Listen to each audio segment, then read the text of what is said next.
"I'll dump him once I'm sure you're serious," she texted, but it wasn't meant for me. So I packed my things that night. Now she's broke, blocked, and begging for another chance. Hey viewers, before we move on to the video, please make sure to subscribe to the channel and hit the like button if you want to see more stories like this. Thanks. I've always thought of myself as the safe guy, not in a boring way, but in a dependable way. If I tell you I'll be there, I'm there. If I say I'll help, I'm already rolling up my sleeves. That's how I've always been in relationships, and it's how I was with Maya. When we started dating, she told me I was the first guy who actually treated her with consistency. She used to joke that I was husband material, even though she was nowhere near thinking about marriage. At the time, I thought it was a compliment. Later, I realized it was her way of putting me in a box: safe, reliable, predictable, a placeholder. I worked a steady job in IT, not glamorous but solid. I paid my bills on time, had a decent apartment, and kept my life together. She worked part-time while chasing different creative projects that never seemed to land anywhere. I didn't mind covering dinners or helping with rent when she came up short. I thought we were building something together, and I was fine carrying more of the weight if it meant she could figure herself out. There were signs I ignored, like how she loved posting thirst traps on Instagram with captions like unattainable, while tagging me in the comments as if that somehow made it respectful. Or the way she'd flirt with bartenders, then laugh and say, "Relax, it's harmless." I'd never actually go for someone like that. I told myself I trusted her, that if she wanted to be with me, she was allowed to enjoy attention as long as she wasn't acting on it. Deep down, though, I noticed how often her phone was in her hand, how quickly she flipped it face down if I walked into the room. Still, I brushed it off. I was invested. I thought love meant pushing past insecurity, being the stable one when things got shaky. I remember one specific weekend that sums up how things were between us. My buddies had planned a camping trip, 3 days out in the woods, fishing, hiking, no cell service. I was dying to go, but Maya had just gotten approved for a new apartment across town, and her movers fell through at the last minute. Without hesitation, I canceled my trip and spent the entire weekend carrying boxes, setting up furniture, and even fixing her wobbly bed frame with tools I brought from my place. She didn't even say thank you, just posted a picture of her new space with the caption, "Independent woman energy," no mention of me. I shrugged it off because that's what I did. I convinced myself that real relationships weren't about recognition, they were about actions. And I was proud of being the kind of guy who showed up, no matter what. Looking back now, I see how lopsided it was. I gave stability, effort, loyalty. She gave presence when it suited her. But at the time, I thought that was just the balance of relationships. The last few weeks before everything fell apart, she got even more distant. Always busy, always tired, always texting someone with that little smirk she gave when she thought no one noticed. I asked once, casually, who she was talking to. She rolled her eyes and said, "God, you're paranoid. It's just work stuff. You seriously need to chill." And so I did. I chilled. I trusted her because I didn't want to be that guy, the jealous boyfriend who made her feel trapped. But all it took was one text, one message that landed in my lap by complete accident, and suddenly all those little red flags weren't little anymore. They were screaming at me, loud enough that I couldn't ignore them. At the time, though, I didn't know any of that. All I knew was I was in love with a woman who seemed more and more detached from me every day. And I was still trying to believe that if I just stayed steady, if I just kept showing up, she'd realize I was exactly the man she claimed she wanted. I was wrong. It happened on a Thursday night. Nothing special. We had just eaten takeout on the couch, noodles and dumplings, and Maya got up to shower. Her phone buzzed against the cushion next to me, screen lighting up. I wouldn't normally snoop, but the preview of the message was right there in bold letters. "I'll dump him once I'm sure you're serious." And below it, her contact name, me. At first, I thought it was some bizarre joke. Maybe she was texting me from another app? But then I realized what had happened. She meant to send it to someone else, but sent it to me instead. By the time she came out of the bathroom, wrapped in a towel, I was still staring at the phone. "Maya," I said calmly, "you might want to check your messages." She froze for half a second, then tried to play it off with a laugh. "Oh my God, don't tell me you're reading my texts now." "You sent me something," I replied. I handed her the phone. She looked at the screen, her face flickering just slightly before she rolled her eyes. "Are you serious?" "That was a joke." "Obviously. A joke," I repeated. My voice didn't rise. I wasn't angry. Just hollow. Yes, a joke. God, you're so sensitive. She dropped onto the couch beside me, towel still clinging to her. I was just messing with a friend. You really think I'd say something like that for real? I tilted my head. So you're telling me you text friends that you'll dump me if someone else is serious? She scoffed. You don't get humor. You're overreacting. Who was it meant for? I asked. Why does that matter? She snapped. You're being controlling right now. You're always like this, looking for problems where there aren't any. I just stared at her. The silence stretched so long that she got uncomfortable. Finally, she added, it's not what you think. You're twisting everything. I love you. But if you're going to keep acting insecure over one stupid text, maybe you're not ready for someone like me. That was the moment it all crystallized. The months of dismissiveness, the flirting, the secrecy, and now this. Caught red-handed, and somehow I was the problem. I stood up. Calm. No shouting, no accusations. Just done. She blinked. Where are you going? To pack my things. Her mouth fell open. Are you serious right now? Over this? It was a joke. I understand perfectly, I said quietly. Don't worry. You won't have to dump me. Miles, come on, she said, following me as I headed to the bedroom. You're blowing this out of proportion. I said it was a joke. You're seriously just going to throw everything away without even giving me a chance to explain. I pulled my duffel bag from the closet and started folding my clothes into it. My heartbeat was steady. I wasn't thinking about anger or sadness. Just clarity. Miles. Her voice cracked now, switching from annoyed to desperate. This is insane. You're really going to walk out over one stupid message. You're not even listening to me. I've been listening for months, I said. Tonight was the first time you were honest. She went quiet at that. When I zipped my bag and slung it over my shoulder, she tried again. Softer this time. Look, I don't want you to leave. Sometimes I get carried away. But you know I love you. Don't throw this away. I walked past her toward the door. Miles, she said, sharper now, fear bleeding into anger. If you leave, don't expect me to chase after you. I opened the door. Look back once. Good. Then we both know where we stand. And with that, I left. No dramatic slam. No last word. Just quiet, final detachment. That was the last night I ever spent in her apartment. And for a while, I thought that would be the end of it. But Maya wasn't finished with me, not by a long shot. The first day after I left, I expected an explosion of calls and messages. Instead, there was just one text. Maya, wow. Dramatic much? You'll come back once you cool off. I didn't respond. The second day, she doubled down.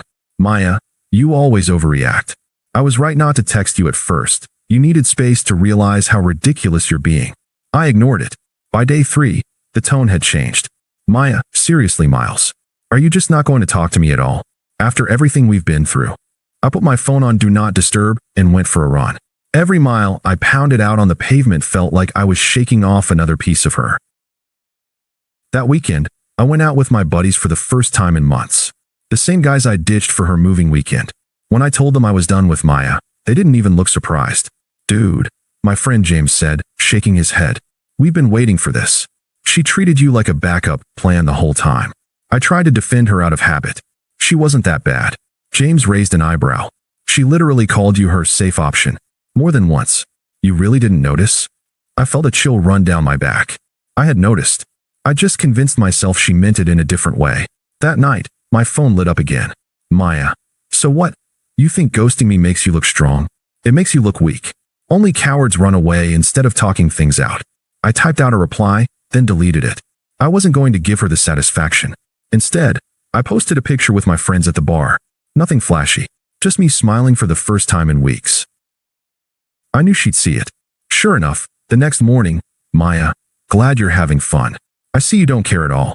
Cool. Real mature. Still, I said nothing. By week 2, her messages came in bursts. First soft, then angry, then desperate. Maya, I miss you. Can we just talk? Please. Maya, so you're just done? That's it. No explanation. Maya, if you cared about me at all, you wouldn't be able to ignore me like this. I stayed silent. Friends started reaching out too.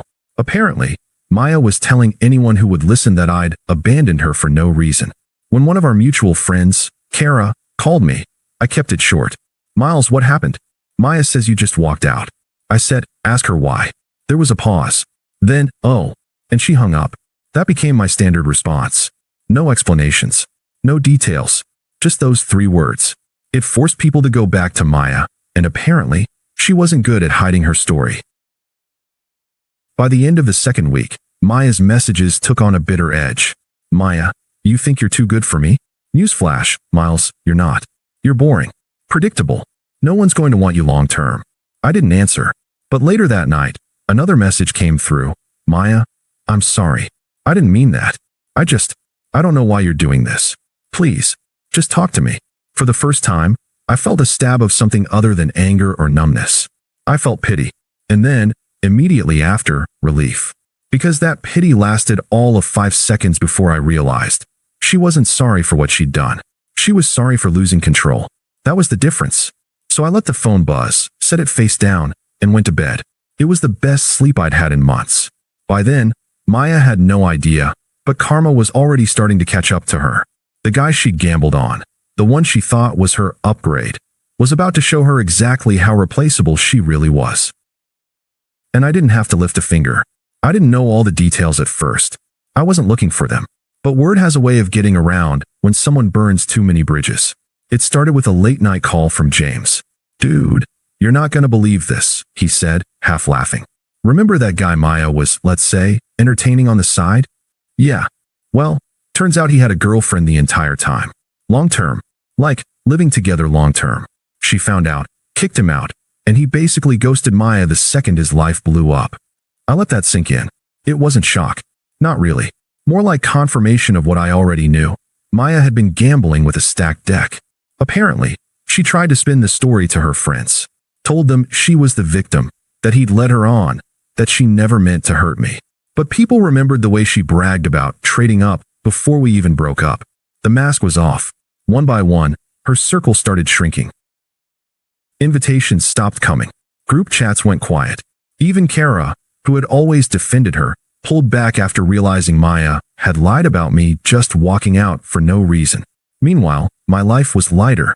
It's amazing how much space you have when you're not constantly managing someone else's drama.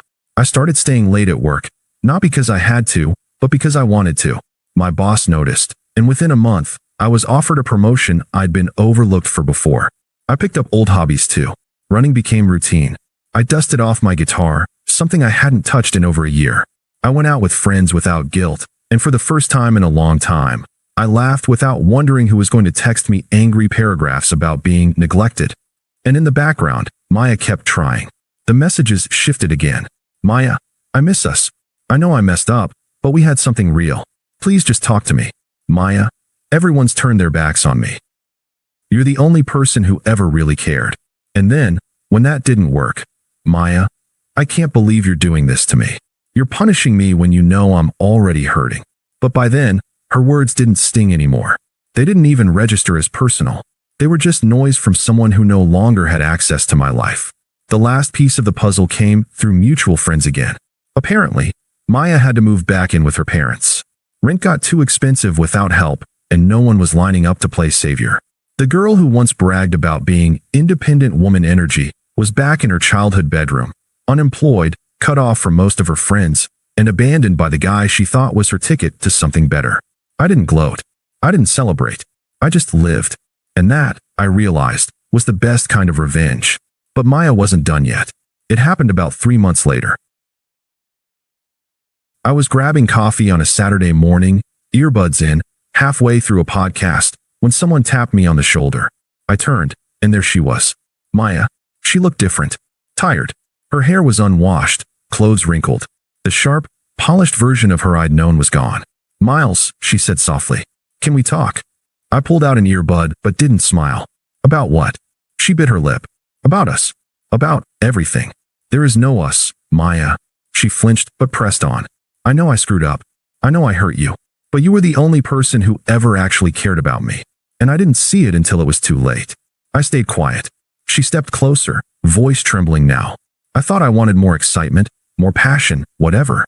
But it was fake. He was fake. Everyone's fake. You were the only real thing I had. And I threw it away. Please, please don't let this be the end. I could see the tears welling. Months ago, that might have broken me. But now, all I felt was distance. I shook my head. You're not sorry for what you did. You're sorry it backfired. That's not true, she snapped, voice rising. Heads turned in the cafe, but she didn't care. I loved you. I still love you. Don't act like you're perfect either. You just ran away instead of fighting for us. I didn't run, I said calmly. I walked away the second you showed me who you really were. She blinked, stunned at my tone. I slung my bag over my shoulder. You told me in that text everything I needed to know. I wasn't your partner. I was your placeholder. And you were already planning your exit. I didn't lose anything that night, Maya. You did. Her lip trembled. So that's it. After everything, you're just done? I looked at her one last time. You're right. I'll never find someone like you again. And that's exactly why I'm better off. With that, I turned and walked out of the cafe. I didn't look back. Since then, she's tried once or twice more, a random email, a follow request on Instagram, but I've never responded. Not because I'm angry, not because I want her to feel ignored, but because she simply doesn't matter to me anymore. And that's the real ending. Not her crying in a coffee shop, not her reputation collapsing. The real ending is me sitting here months later, at peace, living a life that doesn't have her in it. Maya thought she was upgrading. What she really did was downgrade herself into irrelevance. And me? I'm finally free. Thanks for watching. Make sure to subscribe to the channel and hit the like button. What do you think about this story? Share it in the comments.